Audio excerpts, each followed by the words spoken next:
تحفز النفس الكريمة تبتغي الجنات بحلول شهر الصوم والرحمات والرضوان. Bismillahir Rahmanir Rahim. In the opening pages of the 27th juz of the Quran, towards the end of Surah Al-Dhariyat, Allah subhanahu wa ta'ala defines the definition or the purpose of the creation of both jinn and ins. Where one identifies the purpose of any creation, be it something which one considers to be useful or otherwise, then it becomes easier to navigate how to interact with that particular item. For example, if one looks at a pen and doesn't know what a pen is actually used for whatever reason, as simple as it sounds, then it's very easy for a person to misuse that particular product because you don't understand the purpose thereof. But once its purpose is now clearly defined and its job and its role in the world is clearly understood, then to derive benefit from it and for it to be used in the best possible way, well, now that becomes a reality. In a similar way, Allah subhanahu wa ta'ala's definition of the purpose of His creation of jinn and ins is primarily for those two creations, the jinnat and the human beings, to know very well what their purpose is and to dissuade them from understanding that our purpose is simply only to live in this world, to eat of the fruits of this world and the harvests of this world, to procreate and to die. But there is a greater purpose, wherein Allah subhanahu wa ta'ala says, وَمَا خَلَقْتُ الْجِنَّ وَالْإِنسَ إِلَّا لِيَعْبُدُونَ, that we did not create jinnat and insan and the human being إِلَّا لِيَعْبُدُونَ, and there is a concealed ni at the end, so that they may worship me in particular. Allah subhanahu wa ta'ala further says, مَا أُرِيدُ مِنْهُمْ, we do not intend from them, مِنْ رِزْقٍ, from any sustenance, وَمَا أُرِيدُ أَن يُطْعِمُونَ, and I do not intend from them, Allah subhanahu wa ta'ala says, any sustenance, and I do not intend that they feed me.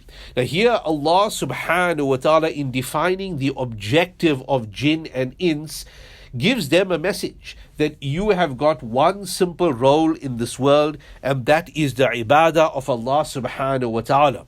Allah subhanahu wa ta'ala here does not specify the different methods of ibadah. In other places in the Quran and in our Sharia, the Sunnah, the method of that ibadah is clearly defined, and the different ways of making the ibadah of Allah subhanahu wa ta'ala is also explained. Salah, dhikr, jihad in the path of Allah subhanahu wa ta'ala, following the sunnah of the Nabi of the time, in our instance that of Nabi Muhammad sallallahu alayhi wasallam. All of that represent methods of the defined ibadah that Allah subhanahu wa ta'ala here refers to. Allah subhanahu wa ta'ala also mentions that He does not intend any risk and any feeding from His servants. This here alludes to the polytheistic ways of not just the mushrikeen of Mecca, but many mushrikeen or individuals and communities involved in shirk and shirk related activities. That somehow it would always be synonymous with them, that they would want to feed their deities, they would want to leave food, whether it was sweet meats or any offerings, in front of those deities, knowing very well that they do not eat. It probably will be rats and beggars or people coming to the temple and consuming of that food, or it would simply go bad. But they would now leave it there under the false premonition that our gods are eating and they would become happy when we feed them. Allah subhanahu wa ta'ala denies that particular behavior of people, that I do not intend that you feed me. It is also an indication, a subtle indication to the believers themselves, that know very well that your Allah subhanahu wa ta'ala is absolutely independent from you, in the sense that the purpose of that ibadah is not so that you may now end up feeding your Allah, al-iyadhu billah, as is the ibadah and the worship of the kings of this world. The kings of this world, maybe not in our time, but certainly in the times gone by, there would be many of them that would claim divinity. But then the question is, which is asked in that ayat over here that we just recited, that those very same kings demand that the people feed them, pay tax to them, fund their lavish lifestyles or their projects, etc., yet at the same time claim divinity. Allah subhanahu wa ta'ala gives the reader of the Quran that subtle message, that if these people and these kings who either openly claim divinity or subtly claim divinity, how is it that they are demanding that they be fed by you if they claim to be gods and if they claim to be the Almighty Himself? Allah subhanahu wa ta'ala is such that He has got no demands when it comes to sustenance, but rather it is the opposite. He is your sustainer and He will now look after you.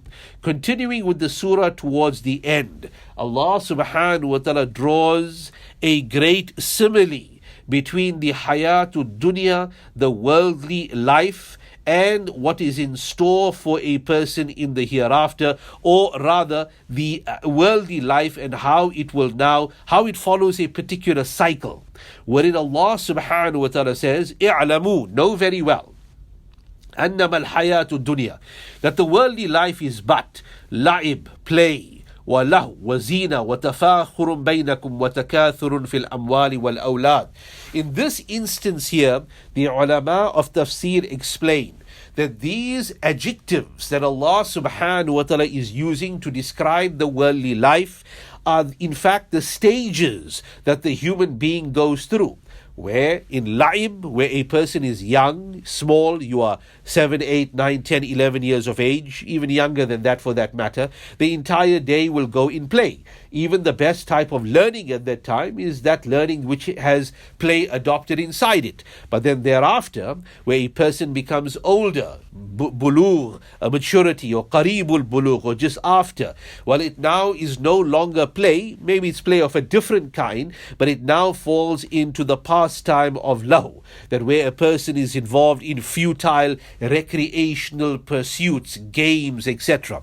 Then as a person now grows older, the later teens, the early 20s, what's it all about? Wazina, beautification of the face, of the body, that the person now wants to dress in a certain way, man or woman, included. It is at the age of marriage, or where a person is now attempting to make a mark on this world, and they put great emphasis on the superficial looks of this dunya. But when that passes, it now reaches the age of late 20s, 30s and 40s.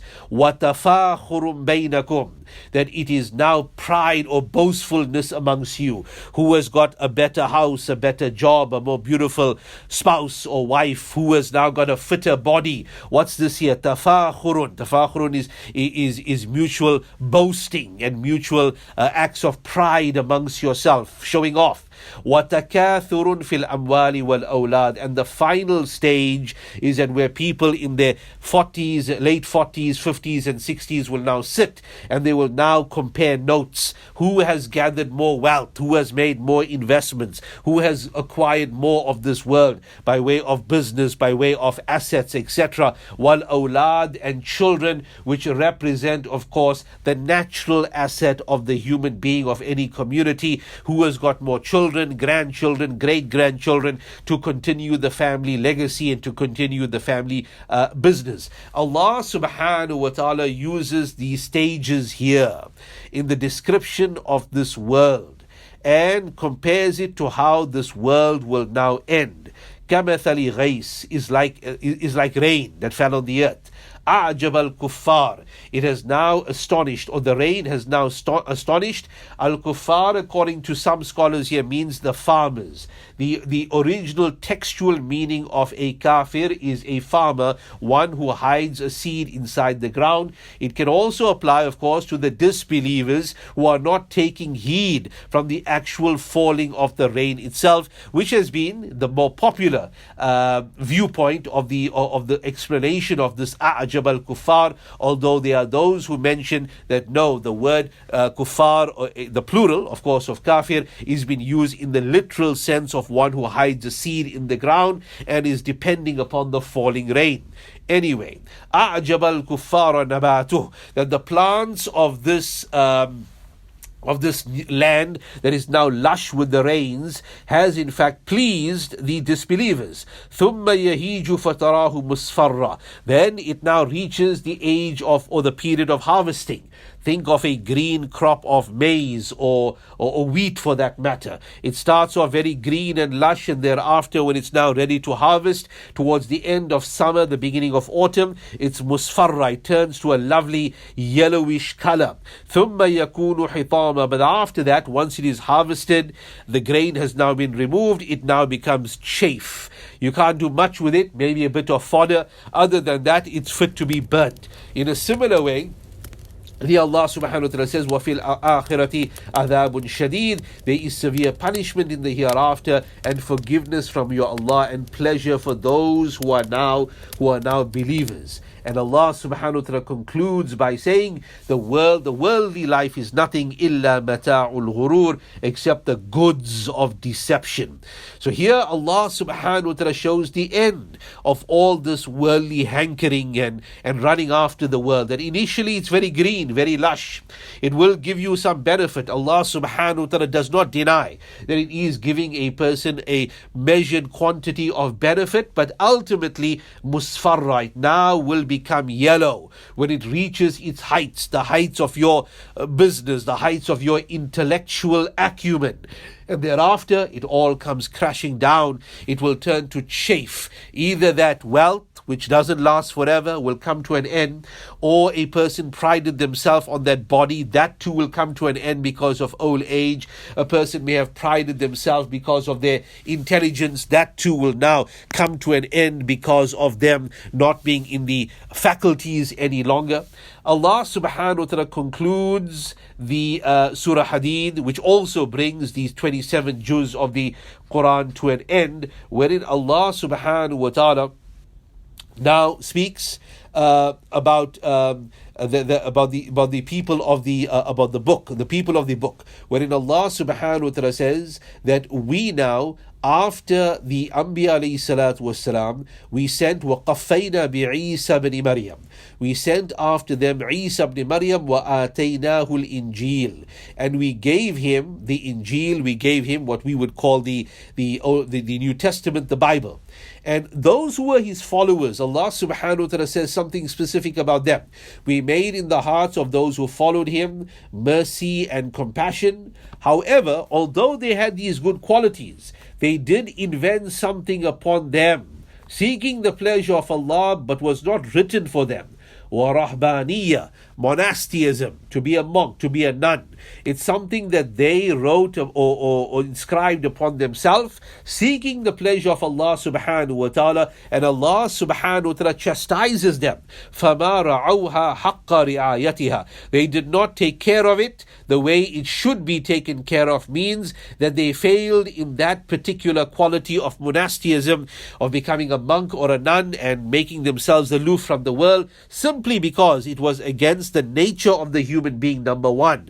And secondly, it wasn't ascribed upon them. They invented it themselves, as a subtle indication to the ummah that if you seek the pleasure of Allah subhanahu wa ta'ala, there is no better way than seeking the pleasure of Allah using those actions, activities and a'mal that have now been prescribed in the Deen. So you seek closest to Allah. What did Nabi sallallahu alaihi wasallam say by way of ibadah, balancing of that ibadah? What does your Quran speak about?